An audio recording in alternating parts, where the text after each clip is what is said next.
melhor sentido aí, só para te tocar adiante, né? Mas quem vai fazer a exposição é a Thaís, né, Thaís? Do tema de hoje.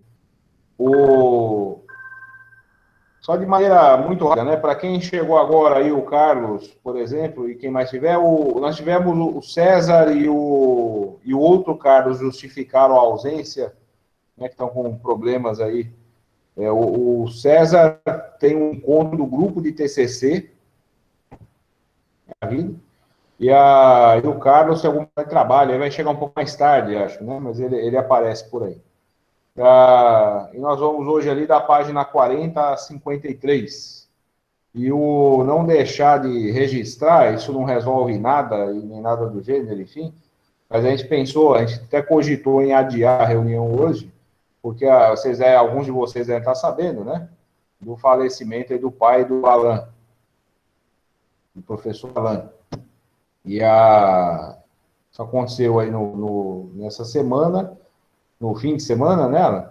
E a gente cogitou em adiar, afinal de contas, né, não só a tristeza aí, mas as coisas todas que se tem que resolver numa situação dessas, né? Deixar isso para aí. O Alan generosamente preferiu que a gente mantivesse para poder participar aqui e tal, porque realmente é um espaço que nos faz algum bem também, né? E também para a gente ver o ritmo do grupo, né? Então foi uma generosidade dele que a gente agradece e aproveita de novo para mandar um abraço fraterno aí, que é o que é possível se fazer, e torcer para essa tragédia acabar o mais rápido possível. Né?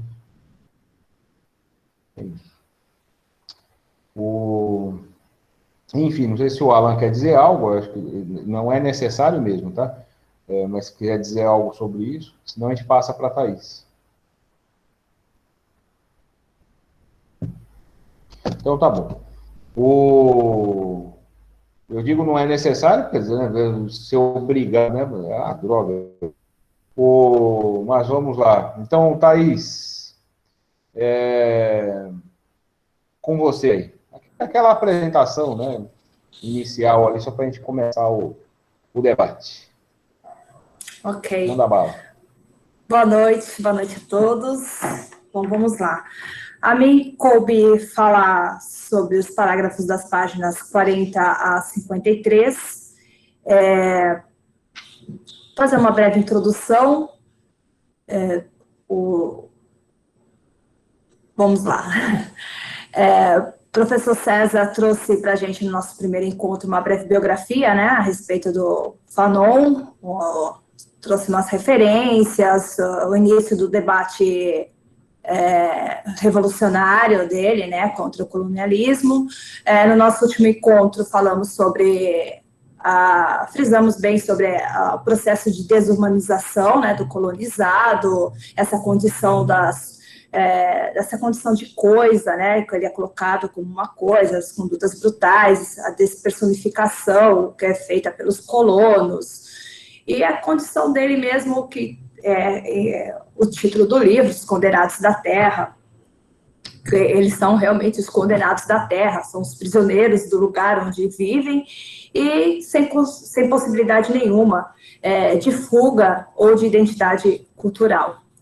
E a partir daí dessa intimidação constante do colonizador, que o inferioriza, né, de forma brutal, e que nega a humanidade a eles, que eles vão direcionar essa violência, no primeiro momento, para eles mesmos, tá?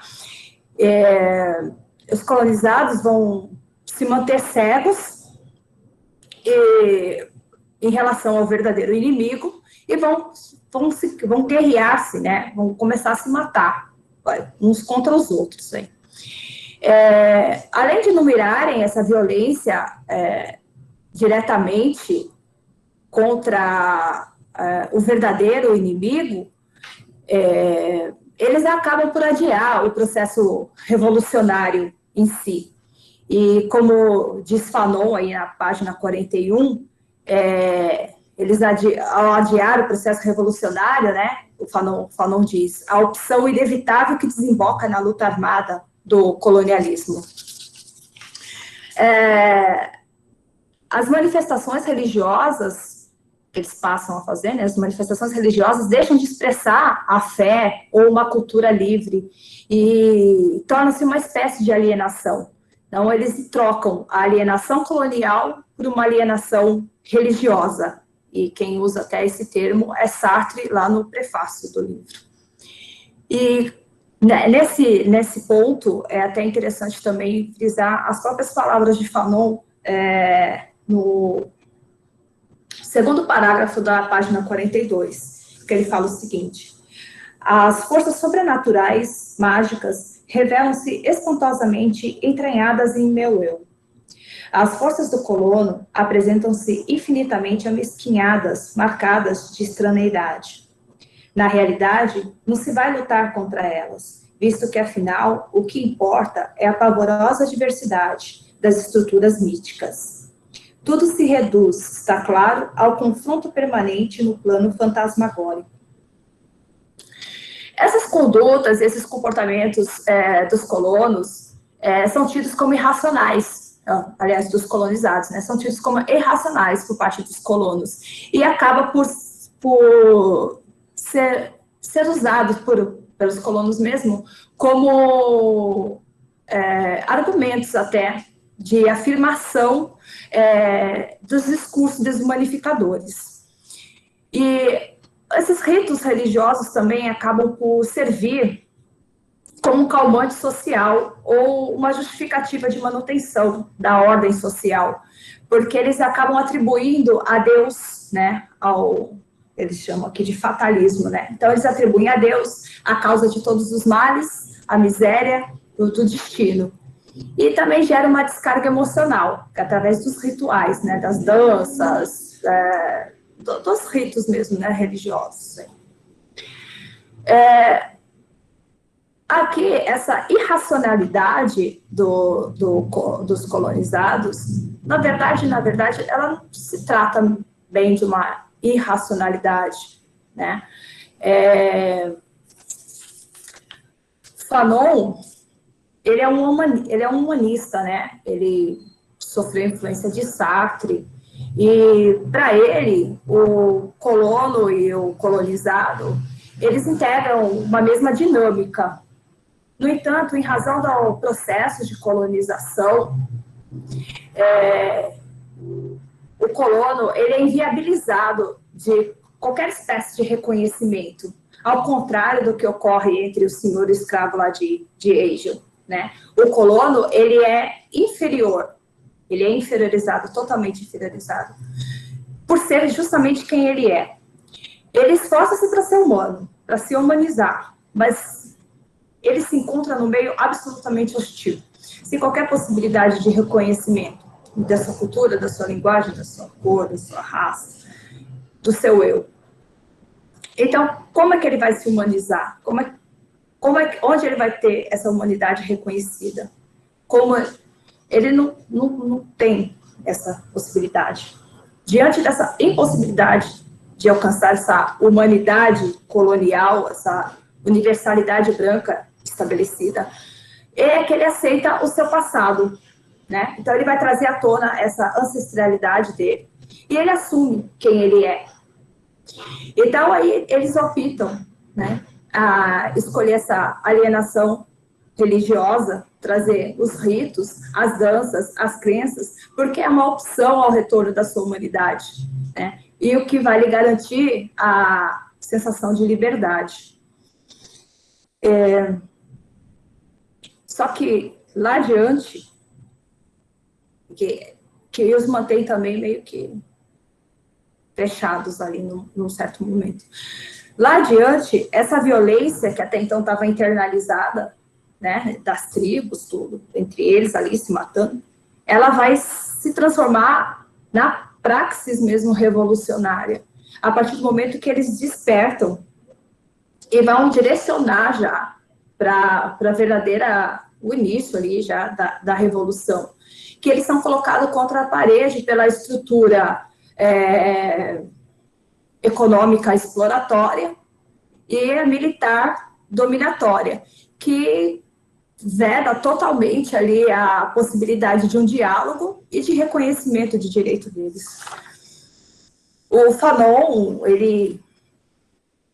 o livro é isso, e o capítulo que a gente está debatendo aqui, estudando sobre isso também, ele é totalmente adepto, né, dessa violência revolucionária.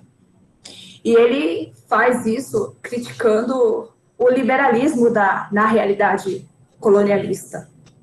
As colônias, elas foram povoadas ali por aqueles que professavam esse liberalismo, né? Que o Fanon chamou de as elites intelectuais e comerciais, que eram integrantes desse modo capitalista. Então, o que acontece? Só que essas elites, ela era mista, né? Eram heterogêneas, eram compostas pela burguesia ali em si e pelos artesãos e os comerciantes. E o que aconteceu? Eles acabaram por se unir para a defesa de interesses comuns, pela luta anticolonialista. Só que chega um ponto que, a hora que chega o ponto da praxis revolucionária mesmo, que o povo chega e vai para a luta, que vai para a violência, e que chega a exercer a violência no meio do convívio da elite, a elite não gosta da ideia, né? Opa, pera lá, não é bem isso. Vamos conversar, né? Aí vem com uma atitude mais paternalista, que aí é a hora que o Fanon fala que são atitudes que chamam eles de reformistas, né? E aí verifica-se o seguinte, que o engajamento dessa classe social, ela só existia enquanto a luta não passava de debates teóricos, porque quando os colonizados partem efetivamente para a luta, o meio utilizado por eles passa a ser questionado e o apoio ameaçado de ser retirado ou até mesmo retirado. Então, a questão é o seguinte, que se há um verdadeiro engajamento dessa parte da elite, desses intelectuais, eles devem questionar não a violência usada pelo opressor, mas sim a violência usada pelo oprimido. Porque o oprimido, quando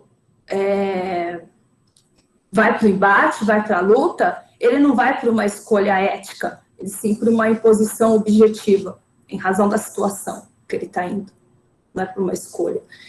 Então, assim, basicamente o que Fanon nos passa, assim, se quer discutir uma ética dentro da política, essa ética tem que ser discutida de uma forma concreta. A partir do momento que há um processo de desumanização, que lhe retira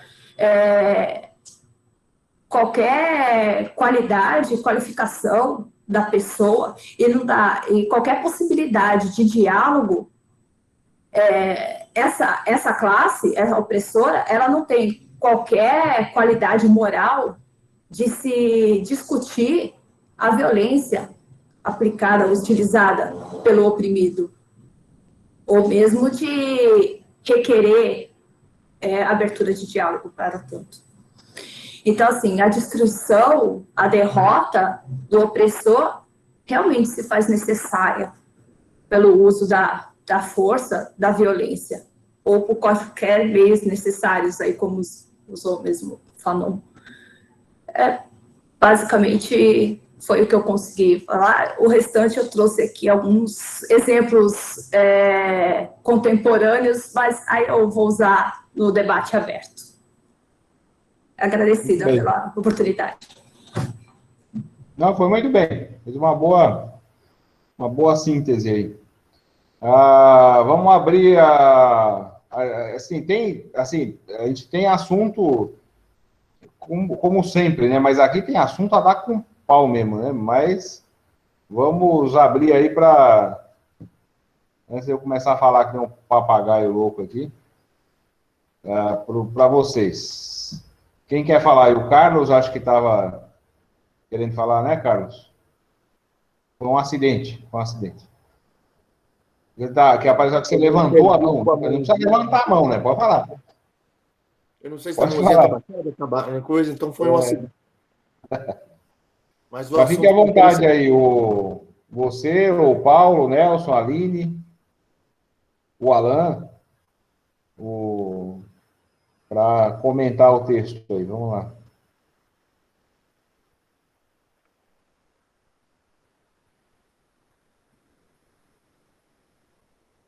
Perdão, você abriu a palavra para mim? Pode falar, qualquer um. Tá. Eu achei um discurso forte, muito forte, mas eu acho um pouco datado esse discurso desses parágrafos, né? O uso da violência em qualquer situação é sempre justificada. Veja bem, eu não estou discordando da colega, eu estou discordando do tema, né? Então eu achei um pouquinho datado. É uma opinião, eu entendo que seja, a princípio, seja isso. Abro para os demais. Muito bem. Vamos lá. Aline, Nelson. O Nelson tá jantando, pô, né? Então atrapalhando a janta do Nelson lá. Gente, desculpa, hoje o dia foi pesado. Mas Fica à hoje eu vou vontade. ficar mais para ouvir mesmo. Bom. E o Nelson tem que aguentar a aula depois de teoria do conhecimento ainda, né, pô? Chato pra caramba. Vamos lá, Aline, quer falar alguma coisa? Olá, pessoal, boa noite. De fato, a Thaís fez uma apresentação brilhante, né? Eu acho que ela trouxe aí bastante conteúdo para a gente, fez uma boa síntese nesses parágrafos, né, que coube a ela. E, assim, ouvindo, né, as reflexões que nos cabe aí nesse parágrafo, de novo, né, bate com a história da religião, muito presente aí nessa época, né, que aconteceu, que Fanon descreve aí todo esse colonialismo, e ainda, né, que a gente pode ver, eu vejo aí que mesmo que aconteceu muito datado, né, como diz o nosso colega aí, eu vejo ainda resquícios na nossa atualidade, mas só muda dentro do contexto. Fazendo assim uma reflexão, fugindo um pouco aí desse texto, fazendo uma reflexão em tudo que não está acontecendo na nossa atualidade, eu vejo que a gente ainda anda em círculos, porque a gente ainda está preso a alguns colonialistas, só que de uma forma mais diferenciada, né? Bom, é isso, eu não vou entrar para outros viés, não, mas a Thaís acho que fez uma boa síntese aí da parte que coube a ela.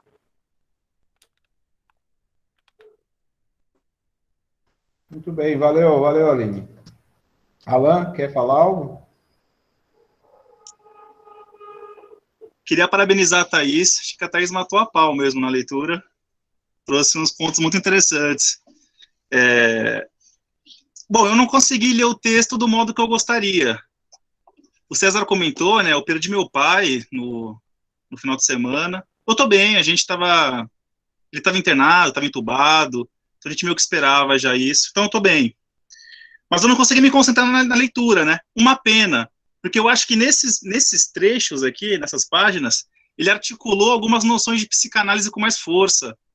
Quando ele fala da inibição da violência, quando ele vai para a dança e para os ritos, parece que é com esse objetivo, né? Como mecanismos inibitórios que os colonizados desenvolvem para inibir a violência. Porque, como ele diz no começo, o colono, o colonizador, é um exibicionista. Ele faz questão de demonstrar sua força, né? E parece que essa violência passa pelo corpo. Ele começa a falar de concentra energia, ele fala em energia libidinal, concentração de energia libidinal, né? E o colonizado quer revidar isso, porque a colonização é violenta.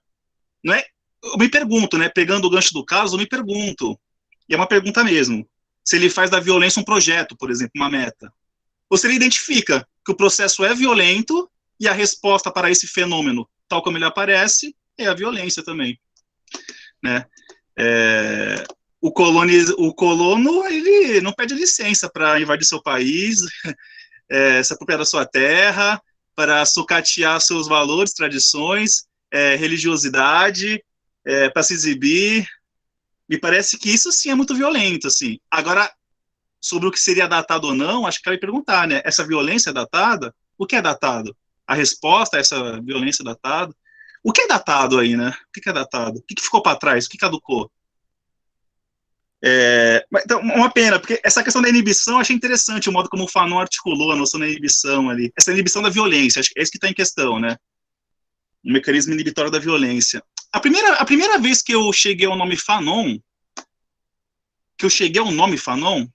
foi através de um texto da Hannah Arendt sobre a Revolução. E assim, eu li, estava na graduação, também não tinha muita maturidade para digerir o texto, né? E Hannah Arendt é complicada, né? Uma autora complicada, assim. Eu digo não difícil, mas complicada mesmo. Ela tem pressupostos complicados, conclusões complicadas, né? Mas ela dizia que, com Fanon, a Revolução perdeu seus fins, né? E que virou uma exaltação da violência mesmo. Ela aponta isso lá. E ela faz uma crítica a Fanon nesses termos, assim. Parece que se perdeu um projeto de transformações, proposições, e virou a violência pela violência. Uma certa exaltação da violência enquanto tal. Só que assim, quando ela vai analisar, e ela faz uma comparação entre as revoluções modernas, né? E vai dizer que essas revoluções violentas herdam isso da Revolução Francesa. Ela diz isso lá, né? E aí quando ela vai abordar a Revolução Americana, que manteve escravidão, por exemplo, e uma série de questões, ela não aponta como processo violento. Não aponta. O que é muito mais bizarro, assim, uma violência visível. A violência visível, assim, que salta aos olhos. Mas ela não aponta isso, né? Então me pergunto, que violência datada é essa? Porque eu consigo olhar para o contemporâneo e perceber uma série de violências aí. E só para terminar também, me chamou a atenção que ele falou em colonialismo. Eu não sei se foi a primeira vez que ele falou assim, colonialismo, com ismo, né, nessa vertente.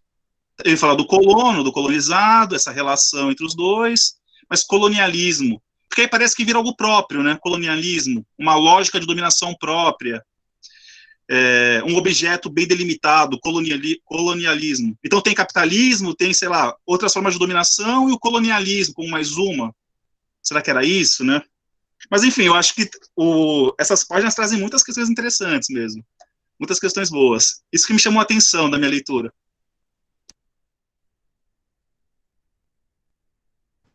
Muito bem, muito bem. Paulo, quer falar alguma coisa? Paulo? Tá tranquilo? Hoje eu tô tranquilo, hoje eu tô mais ouvindo mesmo. Eu vou dar uma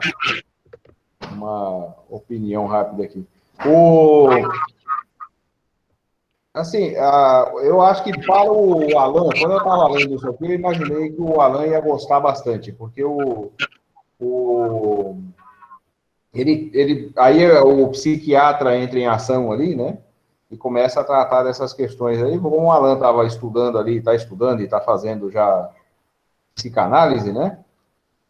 Ele seria mais apto aí para comentar isso. Mas, assim, é legal que ele vá operar dentro do campo dele, né? Com o que a gente poderia operar, mas aí você pode juntar isso tudo e enriquece demais, né? Com o que a gente pensa é a teoria da ideologia, né? Mas, que é outra história ali. Mas os termos que ele vai usar para descrever essa situação são interessantíssimos, né? Essa ideia da aceitação, de uma certa aceitação, né? Vamos chamar assim, da violência que vem do colonizador, mas a repelir a violência que aparece no próprio meio, né, imediatamente. Né? O que ele vai chamar de serenidade de pedra. Ele usa muito isso, né? Ele fala de uma violência que trabalha em vão. Porque mesmo essa situação que vai aparecer como de não violência em determinadas situações, né, entre os colonizados, né, elas são extremamente violentas, né? Quer dizer, a violência precisa encontrar vazão. E a violência vai encontrar vazão nessas formas todas aqui, né? Primeiro com a violência interna, né, dos grupos, né? Ele vai citar até os casos ali, né, de pequenos grupos ali religiosos que se pegam e tal, né? Uma luta fratricida. Ela vai encontrar num absenteísmo, numa negação, né, da realidade, nas práticas religiosas todas, do colocar, no erigir monstros, né, e coisas terríveis, né, fruto ali desse mundo imaginário e fantástico, né, como sendo os grandes problemas da vida, né, uma forma também de você... Enfim, todo o papel que a religião acaba ocupando, né, aí pensando antropologicamente, né, nas relações sociais. Inclusive gerando essa ideia de unidade de sentido. Ideia de unidade de sentido e de paz, sabe, assim, da pregação de determinados valores postos como universais, mas universais no sentido de, ao mesmo tempo que eles são afirmados como sendo tudo, né, essa é só a condição para que eles não representem coisa alguma de concreto, né? Quer dizer, o negócio está posto no vento ali, né? Não serve para nada, né? É o uso que os cristãos fazem do amor, por exemplo, né? Da fraternidade. Fraternidade, nós somos todos irmãos. Bela merda, isso não quer dizer nada, né? Quando é posto nesses termos, né? A não ser que a gente diga assim, tá, concretamente, isso quer dizer o quê, né? Vamos pensar, aí começa a se complicar, né? Mas, enfim, e é eu entendo ele falando desse sentido, né? Essa unidade. Mas a parte, claro, que me toca mais é a parte histórica e política da coisa aqui, né? Que eu esperava ele vai insistir nisso de novo. Você vê que em todos os trechos ele volta com esse negócio, a relação do colono, colonizado e tal, né? Ele vai voltar nisso mais vezes. O barato é que, assim, ele tem aí uma análise crítica que ele pode fazer. O Fanon, ele tem uma certa... Ele é um bicho do tempo dele. Vou tentar dividir isso, né, em três coisas rápidas. Assim, né? Primeiro que ele é alguém do tempo dele, de fato, e ele vai fazer um discurso próprio do tempo dele. De outro lado, né, isso eu estou querendo criar atenuantes aí. Ele é muito jovem, ele não pode esquecer isso, ele não é infalível, né? Mas um terceiro que faz sentido muita coisa que ele está dizendo aqui. Embora ele tenha uma posição política questionável, né, em algum sentido e tal. Quando eu digo que ele é alguém do tempo dele, eu estou querendo dizer o quê? Então ele está dizendo que, ó, em um dado momento, os caras se despertam ali para essa violência e canalizam, no fim das contas, né, as energias todas contra o que é a fonte da violência, no fim. E aí a perspectiva que ele tem da violência não é da violência como finalidade, mas da violência como algo reativo. E eu acho que isso muda bastante. É diferente alguém dizer, a Hannah Arendt, assim, né, é que vira esses modismos filosóficos, né, mas assim, é bem ruim, né, coisas mais diversas. Mas assim, dizer que ele é um pregador da violência, que ele é não, né? Não dá para a gente afirmar isso, né? Acho que o que ele está tentando dizer é assim, olha, filho, você não reage a um espancamento, né, tentando utilizar argumentos retirados da filosofia hegeliana, né? Você não reage a um espancamento tentando fazer análise psicanalítica da pessoa.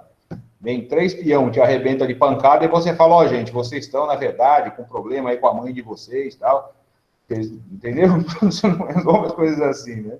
Então, violência, você vai resolver dessa maneira. E isso ele fala no texto o tempo todo. Ele tem essa dimensão que é muito prática da vida, né? E ela vai se resolver desse jeito. E ele mas assim, ele é do tempo dele também, ó, não vamos esquecer, o Fanon morreu em 61. A Argélia se tornou independente em 62. E vocês vão ver que ele é muito mais inteligentinho do que parece ali. Ele é esquerdista, no sentido que o Lenin dá o termo, isso ele é, né? Mas a frente de libertação da Argélia, não. Né? Então, e ele entendeu isso, tem um momento em que ele... Mas assim, ele morreu com 36 anos. É um cara muito, muito jovem para tentar... Isso não é, claro, né, um argumento dos melhores, né? Mas não vamos esquecer isso. Né? É alguém metido numa experiência revolucionária ali, pela primeira vez, e alguém, não se esqueçam, que assistiu uma violência bestial. E não foi por uma vez ou duas vezes, né? Uma pessoa que foi obrigada a assistir o exército francês arrancando gente de dentro de casa e metralhando na rua. Enforcando gente em árvore, arrastando gente em carro, deixando o pedaço da carne e o resto do osso pela rua para servir de exemplo para os demais, sendo torturado, etc. Então, assim, é bem complicado você, né, numa situação dessa, dizer, olha, mas eles não podiam agir violentamente assim. Mas ele é do tempo dele, não se esqueça, né, que é o tempo da Revolução Cubana. A Revolução Cubana vitoriosa ali em 59. No fim dos anos 50 e ao longo dos anos 60, não só o continente africano, mas o nosso continente, que é a América Latina, ele é agitado, né, por uma onda revolucionária bastante progressista e bastante positiva, né, em diversos sentidos. Inclusive aqui no Brasil, depois na resistência ao golpe ali, e à ditadura militar. Né?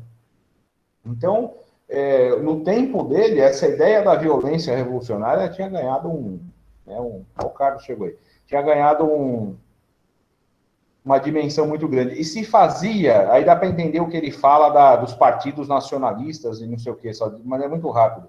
Se fazia uma distinção, aqui no Brasil se fazia isso. Eu estou traduzindo um negócio aqui, de um livro dessa época, foi publicado na Itália. E eles se referem aos partidos comunistas e outros, como a esquerda tradicional, e a outra como a nova esquerda. Então tinha uma ideia dessa, tem uma esquerda tradicional e uma nova esquerda. Essa nova esquerda é revolucionária, e num dado momento, você vai ver o balanço que esses caras fazem depois, eles falam assim, olha, nós fomos com essa nova esquerda foi com muita sede ao pote.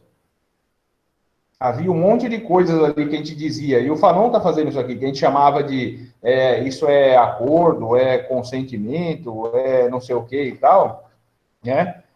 Que se vai estabelecer ali consensos, etc., compromissos, que, na verdade, esses compromissos eles fazem parte do processo tático da luta. Né? Você não vai para quando você confunde estratégia e tática, você parte para um suicídio político. As organizações da esquerda armada aqui no Brasil fizeram isso na ditadura militar. Confundir, né? O Engels falava disso, né? Você confundir a sua impaciência com a realidade objetiva, né? Vai nos levar necessariamente a tragédias. Então, assim, isso não quer dizer ser pelego ou ser nada, mas é saber transitar, né? Fazer. O Lenin tem textos geniais sobre essas questões. Mas o mais importante ali, o Fanon ele não consegue expressar, de fato, qual é o objetivo da luta.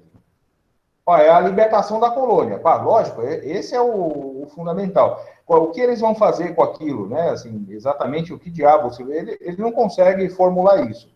Quando ele escreveu esse texto, isso já estava muito bem formulado pela Frente de Libertação da Argélia. Mas, assim, ele não consegue fazer isso muito bem no texto e nesse trecho que a gente leu. Só que ele consegue indicar, ao contrário dessa posição mais, dessas tendências esquerdistas, nesse sentido leninista do termo, que são infantis, né? Ele formula a frente que dá conta da libertação. Então, assim, ele não fala assim, o negócio é a violência só. Ele articula a guerra de independência e, portanto, o exército, e não confundam o exército de libertação nacional com a frente de libertação nacional, O exército é um povo ali que vai pegar em arma mesmo e vai para o pau ali, né, e faz a luta de guerrilhas. A frente tem esse nome que ela é muito mais ampla, então ela vai encampar outros setores de dentro da Argélia que desejam também a expulsão do colonizador, e ele vai reunir ainda ali frações do capital monopolista interessados numa solução rápida, né, para a guerra ali, porque eles têm interesses na questão não só da importação de matérias-primas, mas da exportação de capital, que é uma necessidade da reprodução do capital. Ele vai dizer ali, né, tem um componente novo no capitalismo monopolista que vai começar a forçar determinadas frações do grande capital a dizer, vamos resolver essa merda logo aí que vocês ferram a gente. Né? Se é para deixar os caras independentes, deixa, entendeu? A questão é precisa resolver isso de alguma maneira ali. Então, ele envolve frações do capital monopolista, países e grupos e povos progressistas, que é o que o movimento comunista vai chamar de solidariedade internacional. Ele mesmo vai fazer isso, ele vai percorrer vários países tentando conseguir isso. Ele vai juntar pressão diplomática, e eles fizeram isso muito bem, inclusive em conferências da ONU. Né? Eles conseguiram fazer uma articulação internacional, e numa conferência da ONU os caras encalacraram a França. Né? Logo depois de 57, aquele massacre que fizeram ali então. E assim, junto com essas ações todas, né, vem também a ação violenta ali dentro da guerra, né, a reação violenta internamente. Então não é a violência pura e simples, né, bestial, né? É um conjunto articulado de lutas e necessário, me parece. Né? E nesse sentido, assim, não é datado, não. Aí eu acho que, para polemizar com o Carlos Gazola, vamos pensar assim, ó. Nós poderíamos pensar essa ideia que às vezes nós começamos a ter, de que, esse negócio de revolução, isso é do passado, né, isso é tudo datado e tal, a gente poderia entender isso com o que para ficar no Fanon aqui, com o que ele está chamando aqui dessas formas todas que nós encontramos de dar vazão para essas violências, consentindo com isso de alguma maneira, sabe?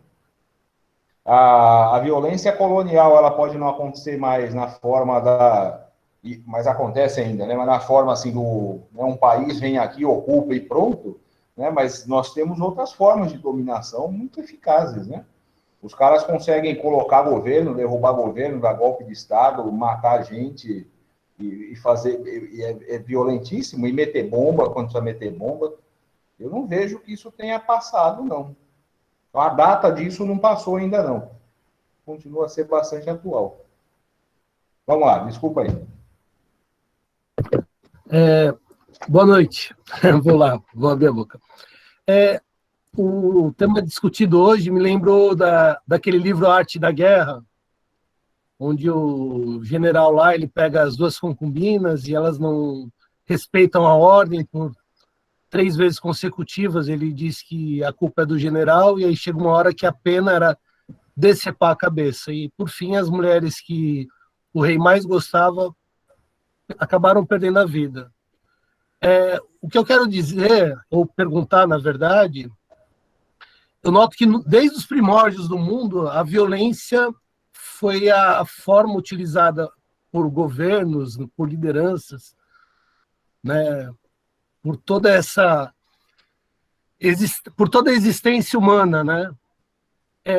Por que na opinião de vocês, por que o mundo, desde que é sempre o medo, a violência, a dor, o terror, por que até hoje esse método tem sido tão, né? A gente vê ainda em alguns países que isso é muito forte, né? O medo, né? Por que ainda não se mudou isso? Por que o mundo ainda trabalha dessa forma?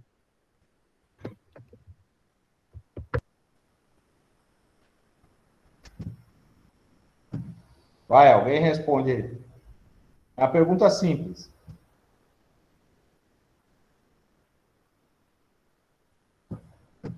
Fala, Carlos.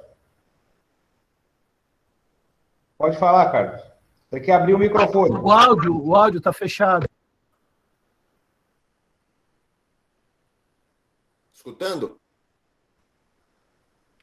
Eu acho que uma das formas de dominação aí, que o Paulo está dizendo, a violência, eu acho que é uma das formas, porque que hoje se pratica, né?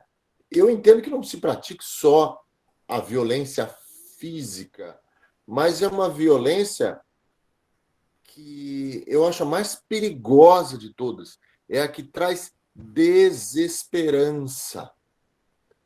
Porque quando você tem um povo dominado, em qualquer sentido, seja na violência física, seja nas proibições e tal, ele não tem mais capacidade de lutar. Eu acho que é por isso que ainda se usa não só a violência, mas vários tipos de violência. Eu entendo que seja isso. Quem mais? Vamos lá. A violência, ela sempre vai acontecer quando você não consegue compreender o diferente, né, de você. Quando você não tem essa razão do respeito do diferente. Se você for perceber na nossa relação com os outros países, principalmente nos últimos anos agora, você vai perceber isso. Os Estados Unidos perceberam um avanço na proposta política do Brasil para o mundo. Em 2 tempos, ele desarmou o Brasil inteiro, porque ele via não o Brasil enquanto potência, mas ele via uma reorganização da América Latina. Quando eu não respeito o diferente, é melhor que eu acabe com ele. Como hoje já não é muito admissível ir lá e bombardear ele, que estava muito próximo aqui, eu desarticulo aquilo que o sustenta, principalmente quando o seu povo ainda não se sente com amor próprio sustentado para te sustentar sozinho.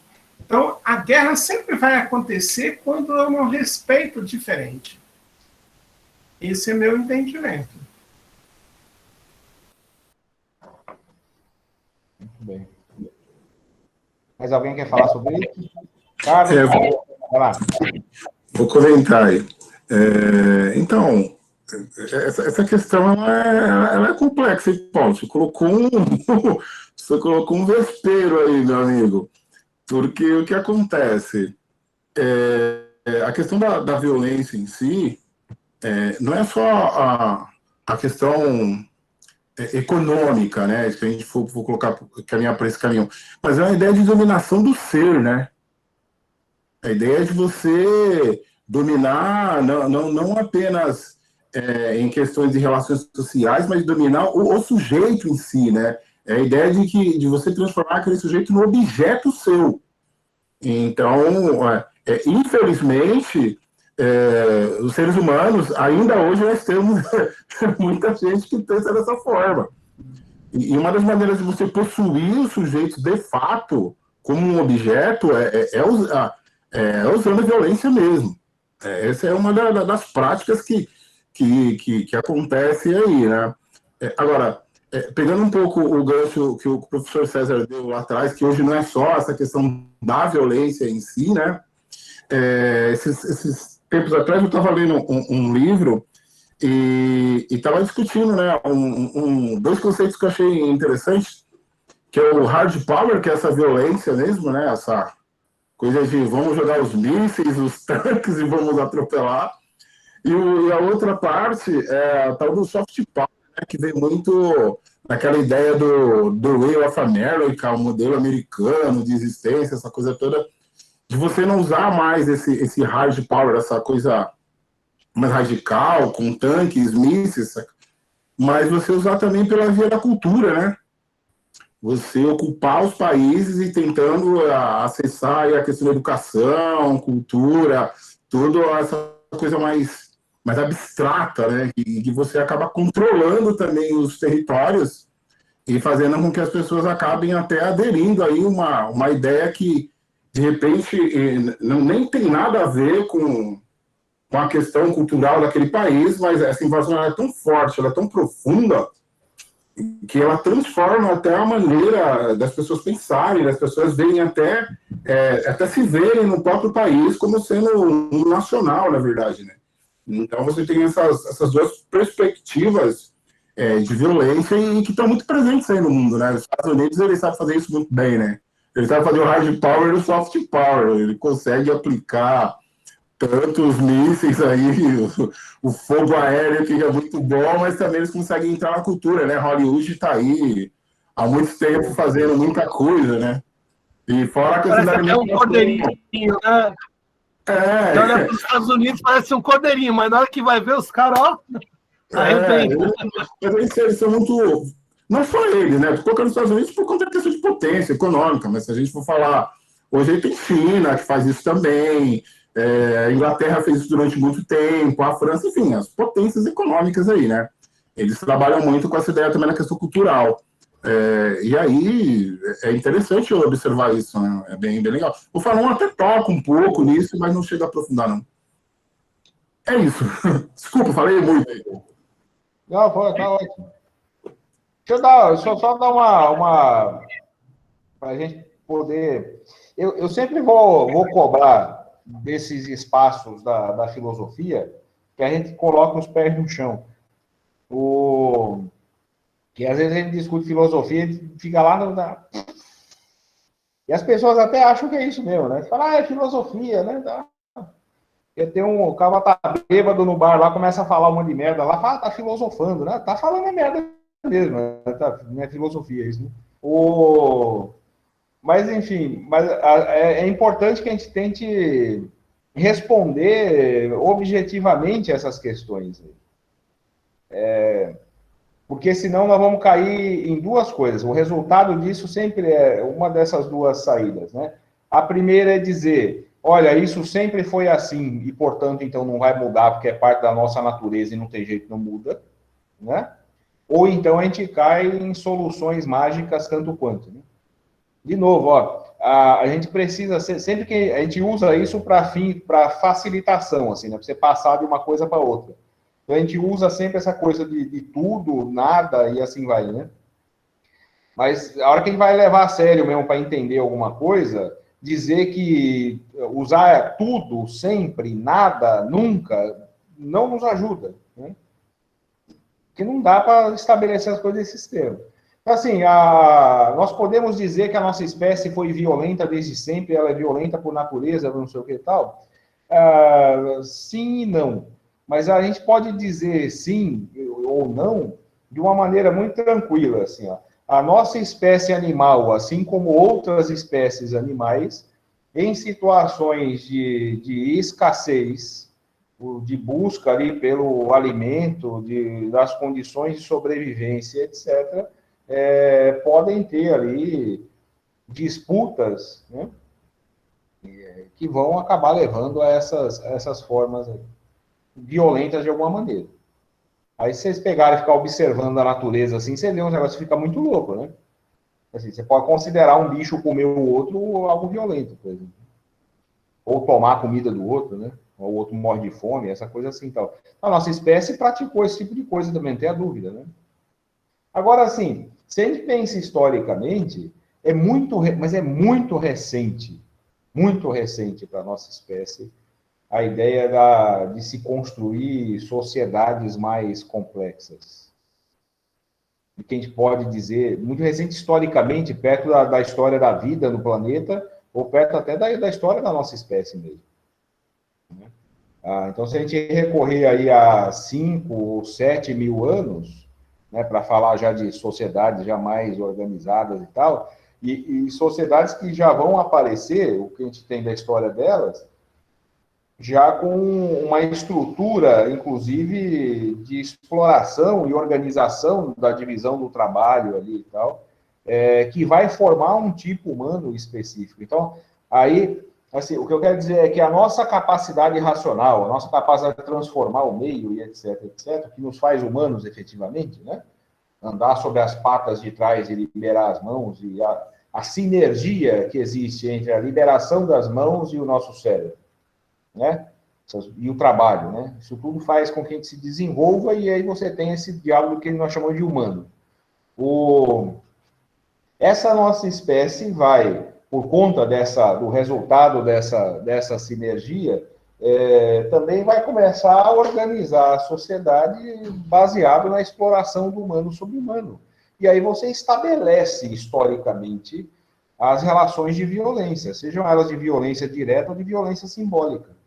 Então, você não tem mais uma violência que a gente poderia caracterizar como violência que é própria da natureza, que ocorre entre outras espécies.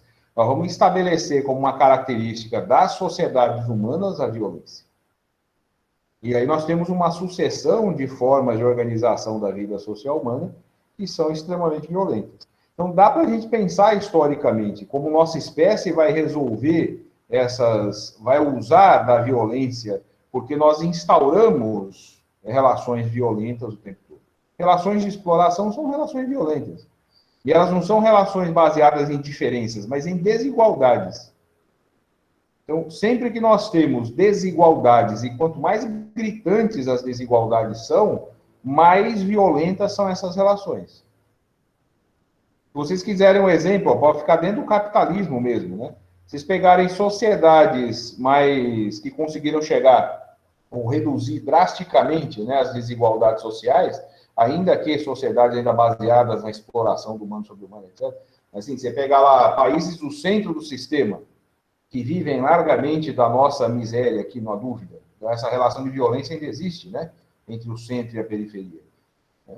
Mas vocês pegam lá a Noruega, países que conseguiram reduzir os níveis de desigualdade, né? Tem um índice também de violência baixíssimo. E isso é um dado material, concreto, você verifica, você vai lá, olha e mede. Né? Portanto, nós podemos encontrar uma solução, não para a violência como um todo, que nós podemos ter ainda, né, a raiva ou qualquer outra desgraça que possa acontecer, mas nós podemos reduzir historicamente, né, ou eliminar historicamente nossas relações como violentas, na medida em que nós resolvemos um problema como esse, das desigualdades sociais, por exemplo. Isso significa construir aí é o objetivo, não é o paraíso, não é o reino dos céus, é o objetivo.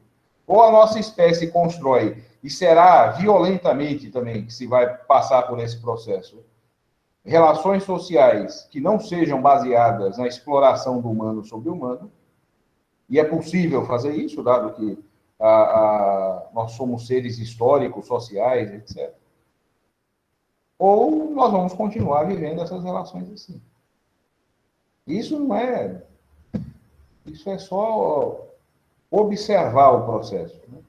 Não precisa usar nenhum termo que nos faça viajar na maionese da história. É isso. César, você estava traduzindo um texto do italiano sobre essa questão da nova esquerda e dessa leitura que eles fazem de uma esquerda tradicional. Que texto que é esse aí? Esse debate é interessante. Esse aqui, ó. É sobre o Brasil, legal. Chama Brasil, Ditadura e Resistência. É do João Quartim de Moraes, é brasileiro. É um bom amigo. Sim, beleza. Foi meu professor, meu orientador, doutorado e tal, e foi um dos fundadores da VPR. Ele era da Polop e tal, e foi para a luta armada, só que ele foi daquela primeira vaga da luta armada e que também fez a crítica logo na sequência. E foi expulso até, né, da VPR por conta disso. E esse livro dele, você vê, é um jovem que participou desse processo de lutas aí, no fim dos anos 60, começo dos 70, e eles estão se rearticulando e tentando. Ele é interessantíssimo. Eles estão tentando ali, aí não é ele só, mas ele está falando da tentativa que eles estão, analisando o processo e tentando pensar como rearticular, né, o movimento revolucionário do Brasil. E em médio e longo prazo, né, o negócio é bem assim. E é um texto, e essa aqui é a versão italiana, que é uma versão já modificada, né, que publicou em 72. Foi quando eu nasci, o ano que eu nasci, vai. Mas é uma tradução, então é um negócio muito louco, porque o Quartim escreveu em português, em manuscrito, assim, em máquina de datilografar.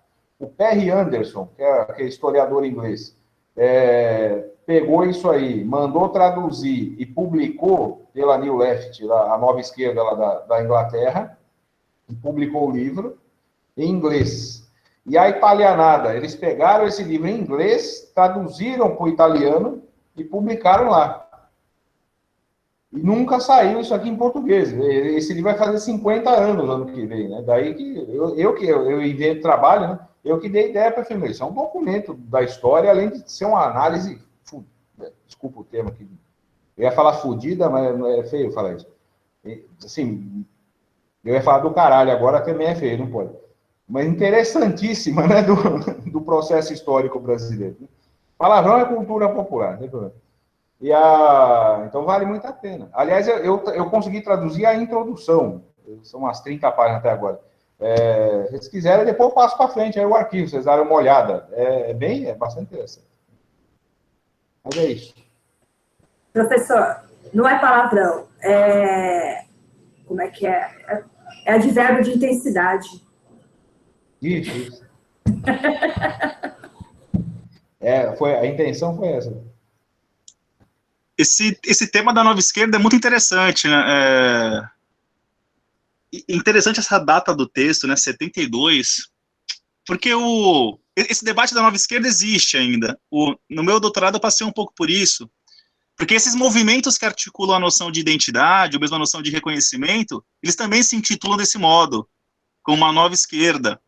E a gênese disso eles remontam ao New Left Review, aquele movimento mesmo, aos estudos culturais que nasce, Raymond Williams. E é interessante, porque eles secundarizam o debate de classes, luta de classes, secundarizam isso, e ao mesmo tempo se apresentam como mais radicais, né? Como se eles estivessem mais à esquerda ainda.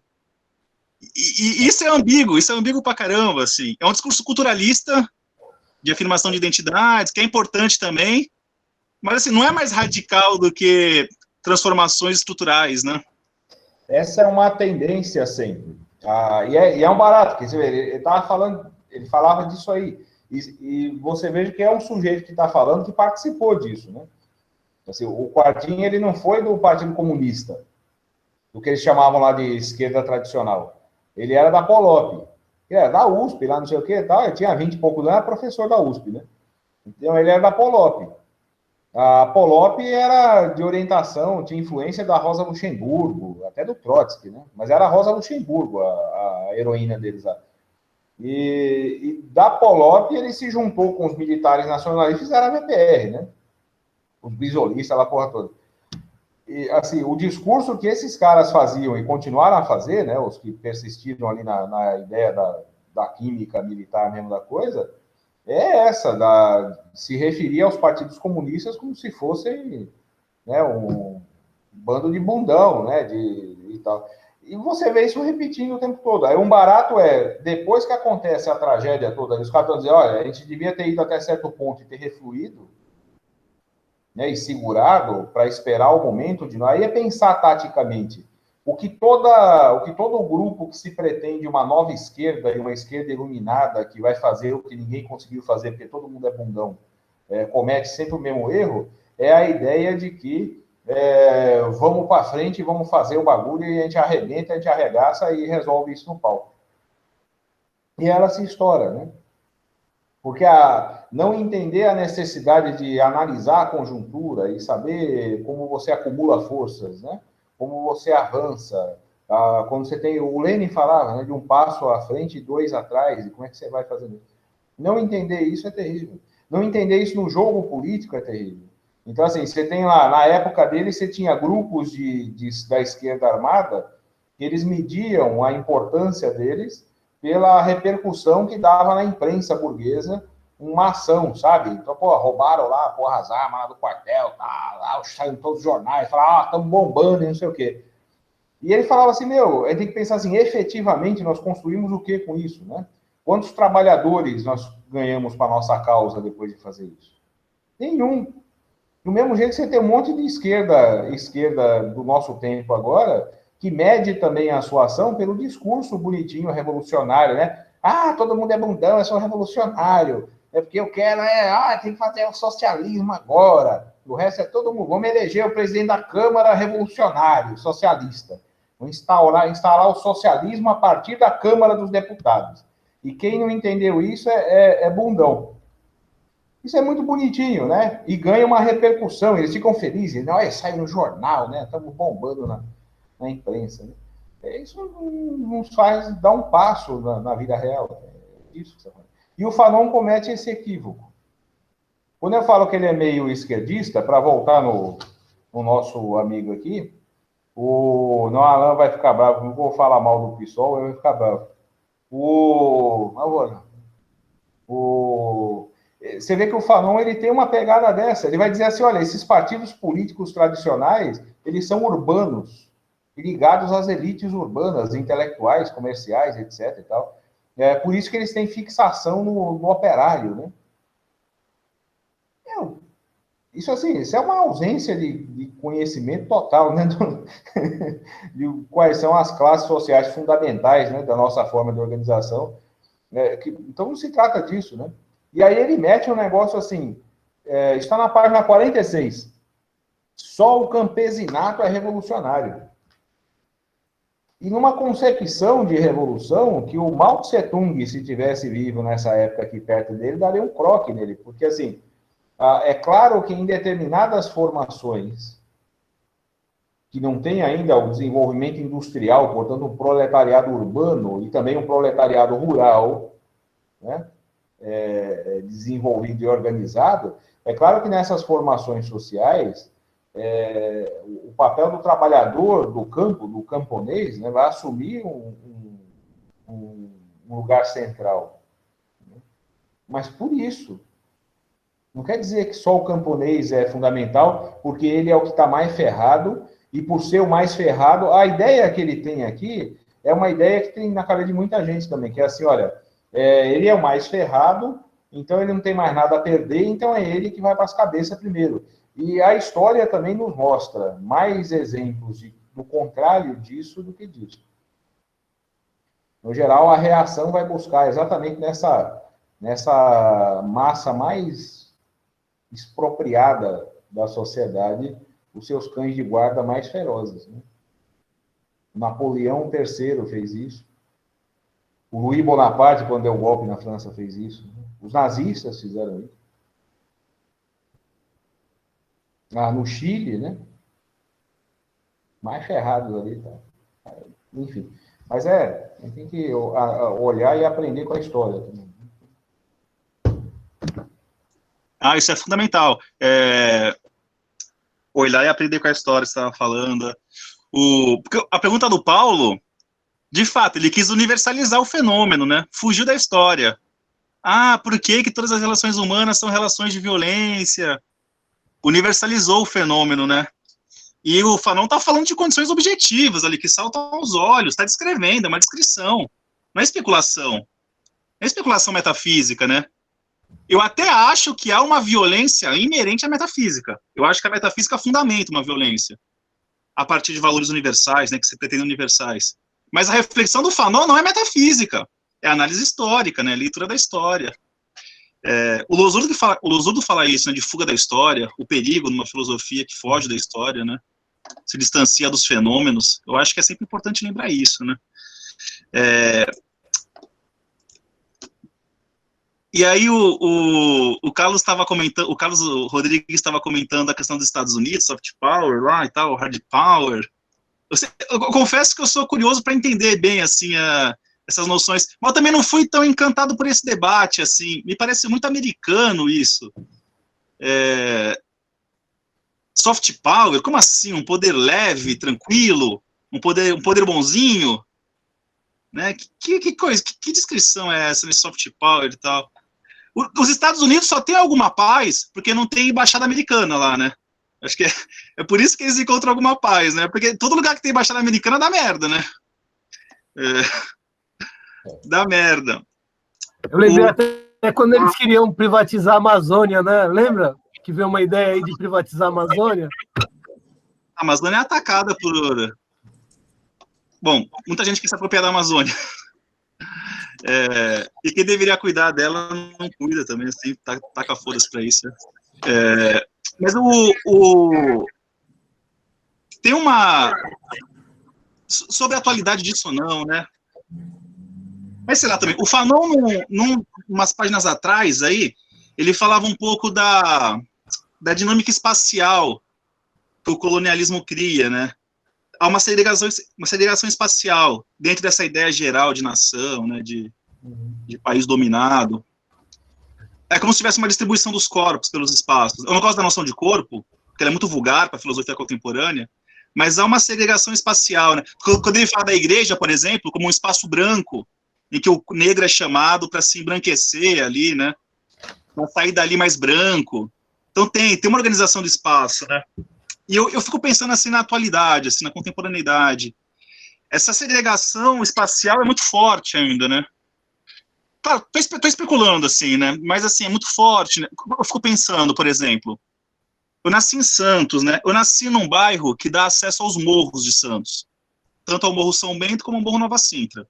E eu brincava ali, é Jabaquara o bairro. Jabaquara e os morros, Jabaquara e os morros. Era impressionante. Quando eu ia pro Gonzaga, pros shoppings, por exemplo, quando era moleque, de cada 10 pessoas, sei lá, 8 eram brancos. 8 eram brancos. Mas quando, sei lá, eu ia subir o morro para jogar bola, invertia a parada. De 10 pessoas, 8 são negros e 2 são brancos, assim, contando comigo. Tem uma segregação espacial, né? E o cara que mora na periferia, ele não só mora lá. Os filhos dele estudam lá também. Quando ele passa mal, ele vai pro posto de saúde lá, que é muito precarizado com relação ao centro, né? Então é uma segregação espacial mesmo. É mais do que morar, assim, alguns moram na zona periférica, outros moram no centro, né? É muito mais do que isso, né? Essa segregação espacial é profunda, assim, e tem várias implicações. A qualidade do serviço público é diferente. Tudo. A escola, aqui tem um monte de professor aí. Quem não sabe disso, né? Que quando você entra na carreira lá na rede pública, em São Paulo tem demais isso, né? Eu dei aula 2 anos em São Paulo. Então, quando você ia começar a dar aula, você não tinha os pontos ainda, te sobrava aula onde? Na periferia, né? Então, as escolas da periferia, elas são o quê? Elas são escolas de transição, né? O professor vai lá, ele não queria ir, ele fica ali o mínimo de tempo que for possível até ele conseguir ir para outra escola mais para o centro, que é mais valorizada. Tem mais estrutura mesmo, a escola é melhor, tem um corpo docente estável, então os caras conseguem tocar uns projetos. E vê que eu não tenho ilusão nenhuma com escola, né? Mas você consegue fazer coisas interessantíssimas numa escola tendo um corpo docente estável. Você não faz mudando, né, a metade ou mais da metade dele todo ano ou todo semestre. É geral mesmo. Nas aulas de políticas públicas, aí hoje mesmo eu estava, antes do grupo, agora está dando aula sobre problema social. E aí você pega o material oficial da disciplina, eles definem problema social assim, problema social depende de cada grupo. A ausência de área de lazer na periferia, está na aula texto da disciplina. A ausência de área de lazer na periferia é um problema social para quem mora lá, mas não é para quem mora mais perto do centro, que tem equipamentos públicos e tal. Então, problema social depende do ponto de vista de cada um. Porra, mano, dá vontade de pegar o desgraçado que escreveu isso, né? Não podia, né? Não, porra, né? Assim, é o que eu estava dizendo para eles. O que você tem que fazer não é pensar, vou lá escutar então o que a periferia tem a dizer a partir da perspectiva deles, escuto o outro, escuto todo mundo e vou tentando fazer. Não, o que a gente precisa fazer é resolver o porquê diabo, no processo de expansão da cidade, uma massa da população é posta à margem em condições miseráveis, ao mesmo tempo que na parte central tem uma população que é privilegiada, né? Para quem é que decidiu distribuir desigualmente os recursos que são públicos assim? Esse é o nó da questão para se discutir política pública, porra, e não o olhar de cada um e a questão técnica. Mas você tem toda a razão mesmo, é desigual mesmo, é totalmente desigual. Aliás, a desigualdade você percebe eu já botei os meninos da faculdade lá da Exanc, lá de Santos, falando sobre racismo. E aí a gente começa a discutir as coisas conceitualmente e acaba caindo nesses, né? Mais nunca, mais sempre, mais não sei o que e tal. Um dia eu pedi para eles fazerem uma pesquisa dentro da faculdade.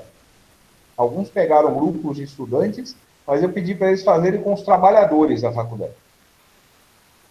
desde o diretor, né, e a administração, Natal, os professores, até lá o pessoal que ganhava menos, em termos de salário mesmo, né, da folha de pagamento ali, o pessoal trabalha na limpeza, na segurança, naquela coisa toda.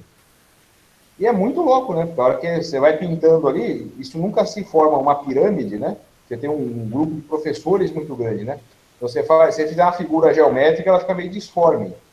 Mas se a gente colorir, e eles fizeram isso, ficou legal, eles coloriram, né, porcentualmente ali aquela forma, né, na medida em que você ia abaixando ali no que seria a pirâmide vai enegrecendo. A base da pirâmide é negra. Por qual razão, né? Quase 100% dos seguranças, dos faxineiros e tal são negros, e quase 100% dos professores são brancos. Porque sempre é o cacete, a gente descobriu porque historicamente é assim, e resolver essa merda. E se precisar resolver na bala, é isso que o Fanon está falando. Porque ninguém vai querer que resolva isso em paz e com conversa, resolve na bala, é isso.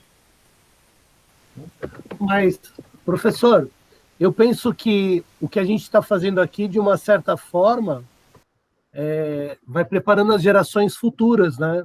Porque vai conscientizando, a gente vai multiplicando o conhecimento, compartilhando com outras pessoas e reduzindo essa forma de ver, né? Por que nos bairros mais humildes tem que ser uma educação de menor qualidade?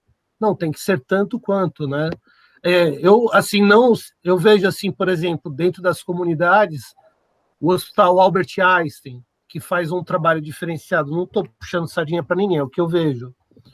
Então, de alguma forma, eu acho que cada cidadão, cada educador, ele tem a obrigação de dar o seu melhor, entendeu? Para melhorar a condição, né?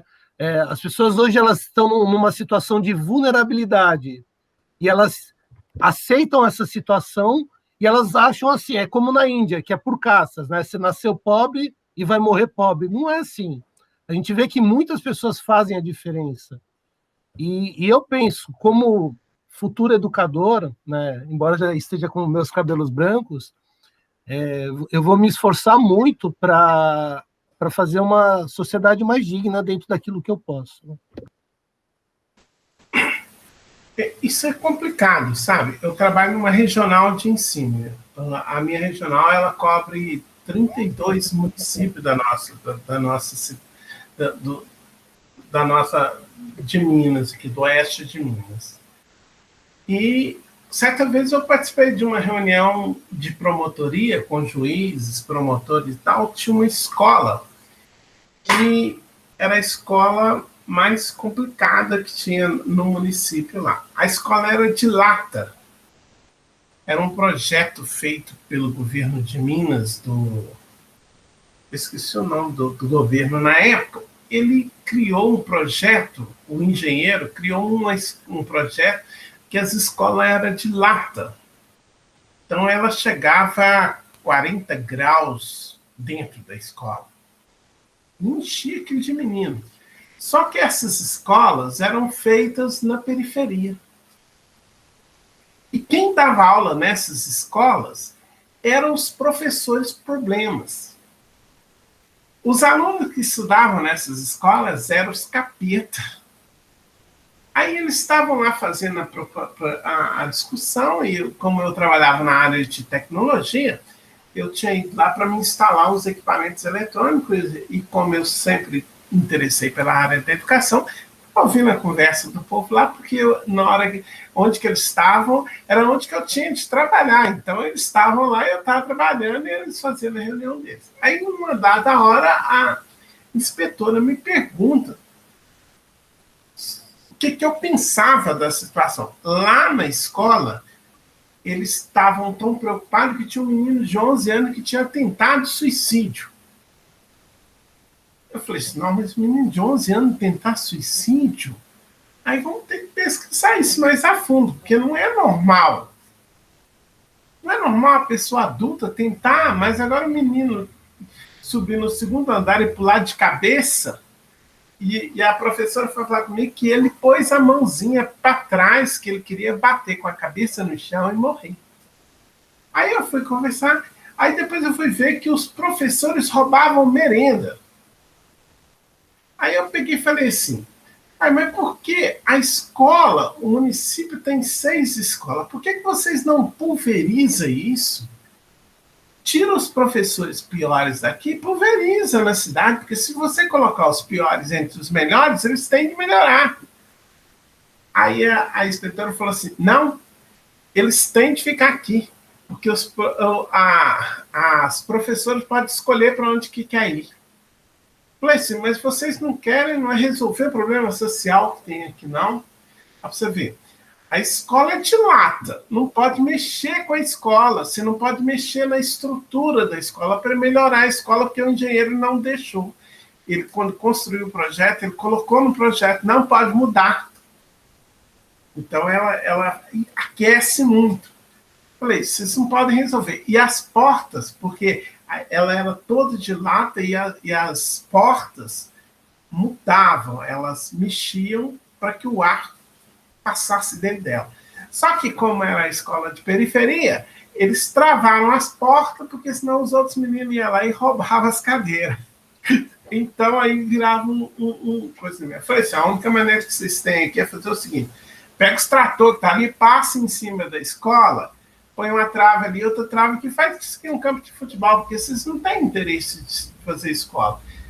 Porque toda periferia, a sociedade, o município, põe o que é de pior lá. Nós trabalhamos igualdade para nós, mas nós não trabalhamos igualdade para todo mundo, não. Isso eu já vi, não é em um nem 2 lugares, não. Eu já vi diversas reuniões onde que essas cúpulas sentam e reúnem, eles não têm como. É tão engessado que eles não têm como resolver o problema. O professor, ele não se interessa também em resolver o problema, não. Você poderia resolver o problema. O que você faz para melhorar a periferia? Coloca os melhores professores lá, colocando projeto com a sociedade, projeto com a comunidade, movimenta, aí você vai ver o tanto que muda.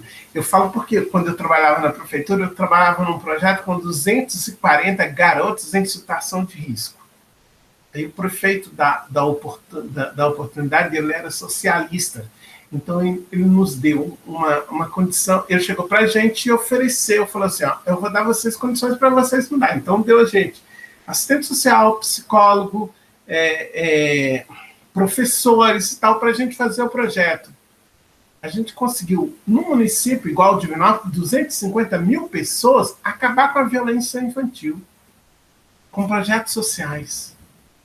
No outro governo, destruiu tudo. Um pouco de novo. É isso. Porque é uma outra ideologia. No ponto exato. Né? Você resolve a questão da violência, resolve, gente. Eu já vi projetos fantásticos se resolver. A questão é resolvível. A questão da educação se resolve sim, com vontade política, com vontade do povo. Mas você pode observar, eu viajo nas periferias, você tem o que é de pior lá dentro. Se chega um professor revolucionário, eles matam ele em 2 tempos e jogam ele no outro lugar. Ou ele sai do sistema, ou põe ele encostado em outro lugar. É sempre os não faz nada que continuam no mesmo lugar. Aí eles pegam, pincelam aqueles melhorzinhos e colocam na escola do Estado, que é a mesma escola, o mesmo salário que paga aquele lá da periferia. Você tem uma escola classe A, e no outro lado você tem uma escola que não serve para nada. Qual que é o problema? Está na cara. Entendeu? Você tem um monte de gente fazendo planilha, mostrando esse problema, está na cara. Se você não pegar os melhores e pulverizar para que você possa levedar a massa, não resolve. É conversa. Mas esse tema mesmo aí, o Nelson, os demais, a gente precisa... Eu acho que a educação era algo que a gente precisava discutir em algum momento seriamente também, nesses grupos de estudo, porque ao longo do curso não funciona muito bem, né? A maioria das disciplinas pedagógicas são pedagogos, né, que dão, e não... Se tem um bicho que não pode nos ajudar a pensar sobre a educação, é pedagogo. Precisa pensar isso historicamente, filosoficamente, economicamente. Tá? Eu não tenho dúvida de que a educação pode... Eu não tenho dúvida de que a educação pode cumprir um papel importantíssimo. Qual o papel importantíssimo? Que é o de auxiliar a formação do tipo humano da sociedade, que a sociedade precisa. E o tipo humano que a sociedade precisa nas formações sociais capitalistas é essa excrescência mesmo que a escola forma. A escola cumpre o seu papel perfeitamente. O Lenin, de novo, lê mais o Lenin, esses caras são demais. O Lenin, ele chegou logo depois da Revolução, ele juntou os professores e falou assim, ó, o negócio é o seguinte, até hoje vocês trabalharam para reproduzir a sociedade czarista. Vocês vão continuar a fazer a mesma coisa, vão continuar a reproduzir a sociedade, só que agora a sociedade vai mudar, entendeu?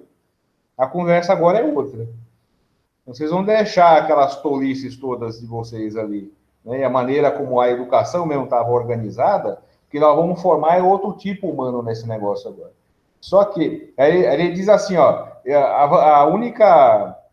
a grande vantagem moral que os socialistas têm com relação aos outros na educação é que eles assumem que a educação serve para isso. Né? E os adeptos da ordem burguesa têm essa visão de que a escola e a educação é universal também. Aí, você vê como universal é sempre? Só a educação resolve tudo. Pronto. É a mesma coisa dizer que a educação não vai resolver merda alguma nunca. Né? Ou, de outra maneira, se você não usar o nunca. A educação tem um papel fundamental, mas é esse papel aplicado aí. Então, se ela não caminha junto com transformações estruturais da sociedade, nós não resolvemos nada com a educação. A educação não é instrumento de transformação. Isso é uma ilusão que se criou no tempo. E tem gente muito progressista que participou dessa ilusão. Tá? O Paulo Freire é até injustiçado nisso, porque ele não tinha ilusão com a escola pública, do jeito que o pessoal acha que ele tem, não. Mas ele participou do mundo e participou dessa onda. Discutir isso com mais carinho. Não é a família também, não, Paulo, que nem porra de família, não.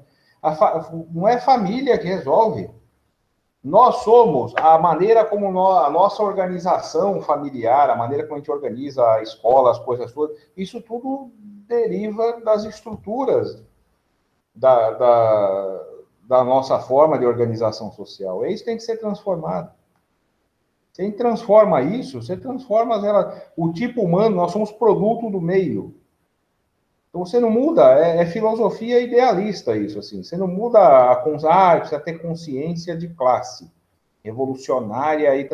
Cara, você não muda o mundo depois de ter mudado a consciência. A teologia da libertação acreditava nisso. Eu fui da teologia da libertação. Tinha uma frase em espanhol, que eu tinha até no quarto, lá, quando estava no convento, estava assim, a libertação continua nas ruas, né? E nas cidades, mas ela começa nas mentes e no coração. É bonitinha, mas não quer dizer merda alguma isso é besteira. Não é. São as contradições das ruas e das cidades que faz com que a gente comece a perceber por essas contradições as coisas de outra maneira. E aí ocorre, a mesma palavra que eu usei, a sinergia entre o meio e a gente ali, ó, né? E na medida em que a gente transforma o meio transforma a gente, e é desse jeito que funciona. Em longos processos que nós não veremos. Então, quando eu falei da outra vez, está resolvendo a bala, parece assim, o revolucionário. Não é. Nós estamos muito distantes disso, infelizmente, né, de chegar a um momento crucial de resolução nesses termos, né? Sabe qual é o nosso grande papel agora? É conseguir sustentar, por exemplo, que no ano que vem, dado que, objetivamente, parece que a gente não derruba esse governo antes dele acabar o tempo dele, a grande tarefa que alguém que tem compromisso com a transformação, estou falando de transformação revolucionária do país, não de reformismo, mas quem participa de algum projeto revolucionário e pensa o Brasil nesse sentido, tem uma tarefa fundamental ano que vem, que é derrotar o bolsonarismo. E derrotar o bolsonarismo significa, assim, a grande tarefa é derrotar o bolsonarismo. Se nós conseguimos eleger um presidente do campo da esquerda, progressista pra caramba, não sei o que e tal, sorte nossa. Mas é bem provável que não seja esse o cenário que a gente tem.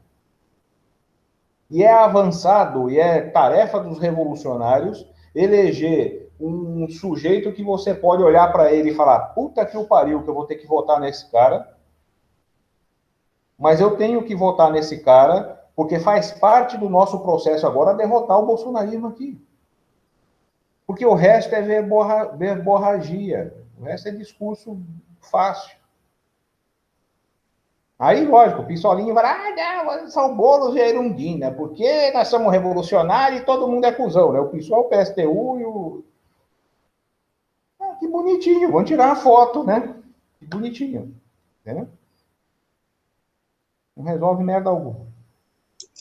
César, eu tenho aula 8h30. E você? Eu também tenho. Eu desgraço a falar, mas eu também tenho. Eu vou ter que fugir daqui. Gente, o próximo é o Paulo, tá? Fala, Alan, fala. Eu acho que a Thaís e o Carlos queriam falar alguma coisa, que eles levantaram a mão em algum momento ali, mas acho que não vai dar tempo. Só de que página a que página? Fica para a próxima. Fica para o próximo encontro se encaixar. Era só exemplos mesmo para ser citados, a gente encaixa no próximo. Tá. A gente pode recuperar no próximo encontro, podemos tentar recuperar. Isso, combinado. Legal, legal. Então, aí fica para a próxima. Assunto é longo. Mas a questão depois, então, no próximo encontro. Sim, fechou, tranquilo. O Paulo perguntou as páginas, eu não estou com o arquivo aqui aberto, mas está lá no laboratório. Está no laboratório lá. Está bem fácil de acessar. Tá bom, Paulo? Eu preciso sair para dar aula também. Eu também, precisa entrar lá. Gente. Até mais, pessoal. Obrigado, viu? Abraço para vocês aí, valeu. Valeu.